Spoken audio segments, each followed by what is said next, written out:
I'm Olivia, and I'll be taking you through the exploration of multi-channel marketing attribution. Here's our itinerary for today. If you're not familiar with some marketing terms, I'm going to go through some common terms I'm going to be using throughout this presentation, the data, and then also the methodology that I utilize, which is the Markov chain modeling method. So some terms, channel would be a platform that a company utilizes to display their advertisements. Common examples would be Facebook or YouTube. And then a lot of companies' goals is to get a conversion. What is conversion? It is when the user accomplishes a goal that a company has. So that could be anything from a purchase or a subscription. And then attribution, in the simplest terms, an attribution is which channel gets credit for that conversion.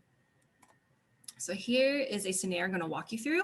Let's say, for example, at 9 a.m., we have a user who sees their first advertisement on Instagram. And then at 10 a.m., they see it again on Twitter. 12 p.m., they see it again on YouTube. And then maybe 4 p.m., they get an email. And then at 8 p.m., they purchase that product. And that would qualify as a conversion. So in this scenario, which channel would you say gets the credit?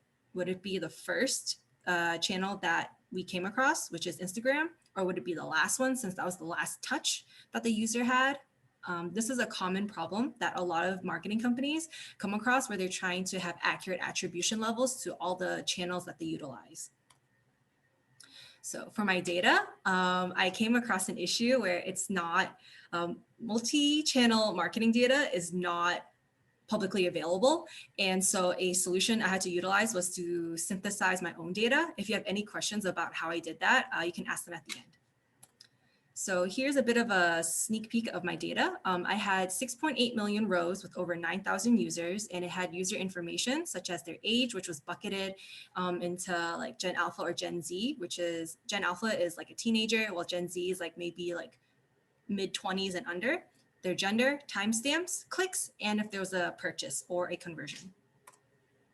So where attribution is due. I utilize the Markov chain method because you are able to assess the attribution levels to each channel. You're not just giving credit to just maybe the first touch channel or the last one, but you're able to get attribution levels on all the channels involved. You're able to calculate their conversion rates. And then also you're able to find out the removal impact of that channel from your campaign. So here is a heat map. I isolated to two key columns, which is conversion and then end. End means it was an unsuccessful conversion. And I would like to bring your focus to email. So according to this heat map, it seems like email had the highest probability of leading to a conversion, but then it also had the highest probability of leading to just an unsuccessful conversion. So if your company wants to like want to give out that last attempt at trying to get a conversion, email could be a make or break point for you.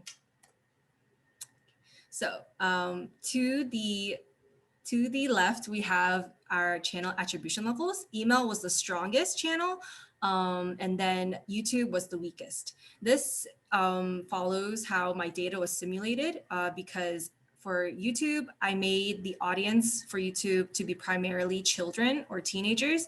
And typically children don't have their own money to purchase products. And then email, if you've ever wondered why you got like an email being like, hey, remember this is in your cart, or here's a discount code.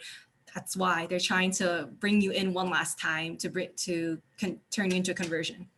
And then our chart to the right is the channel removal impacts. Email showed the highest level of impact at 74%, and then YouTube showed the weakest impact at 57%.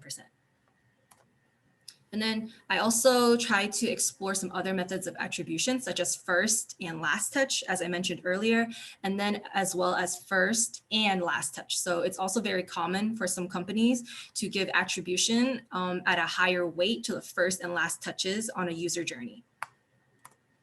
And then, so yes, any questions? Remember to like, share, and subscribe. Yeah.